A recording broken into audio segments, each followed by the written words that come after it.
Alors, le tableau semble noir, mais il y a évidemment beaucoup d'espoir. L'espoir, c'est quoi? C'est que malgré cette situation extrêmement difficile, le peuple sénégalais a su se mobiliser pour remettre sur les rails le processus électoral qui avait déraillé de façon pacifique, n'est-ce pas? Les citoyens se sont mobilisés, ont exigé, et le Conseil constitutionnel a été quand même à la hauteur des attentes du peuple sénégalais en ce qui concerne le processus électoral, en le remettant sur les rails, en nous permettant d'élire, n'est-ce pas, un nouveau président, d'avoir un nouveau gouvernement qui, nous l'espérons, va faire les réformes nécessaires pour consolider l'état de droit, pour consolider la démocratie. Évidemment, ces réformes, il faut les faire très vite. Elles doivent concerner les règles d'engagement de la police. Clairement, on a des problèmes en ce qui concerne les règles d'engagement de la police.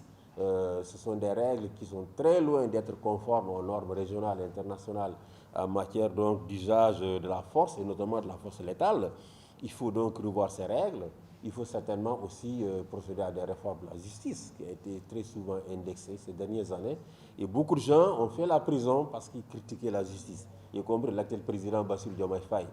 Il a été envoyé en prison, non pas parce qu'il y avait une accusation d'insurrection, mais simplement parce qu'il avait critiqué des magistrats, et parce qu'il a critiqué des magistrats, il avait été envoyé en prison. Donc, il faut évidemment également réformer la justice. Il y a eu des recommandations pertinentes de la CNRI, et je pense qu'il est temps de revisiter ces recommandations de la CNRI pour qu'on puisse avoir une justice qui soit moins critiquée et qui, évidemment, soit beaucoup plus un rempart, n'est-ce pas, pour protéger les citoyens contre les dérives. Il faut évidemment aussi adopter très rapidement le code de l'enfant.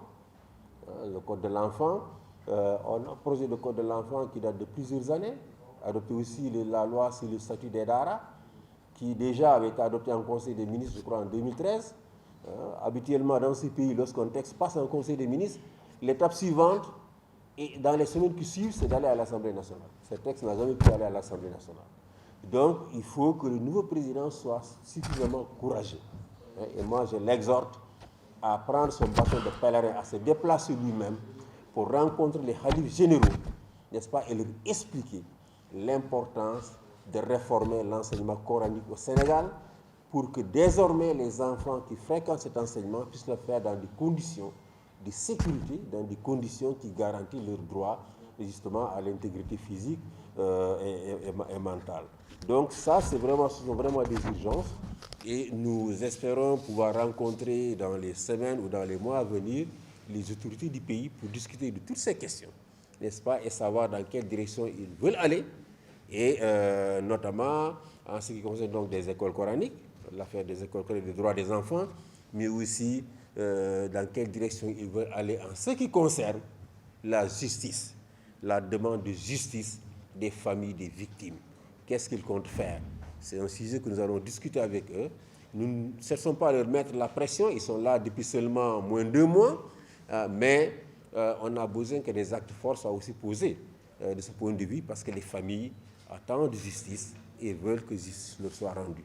Qu'elles sachent dans quelles conditions leurs frères, leurs fils, n'est-ce pas, leurs maris ont perdu la vie pendant donc ces manifestations-là.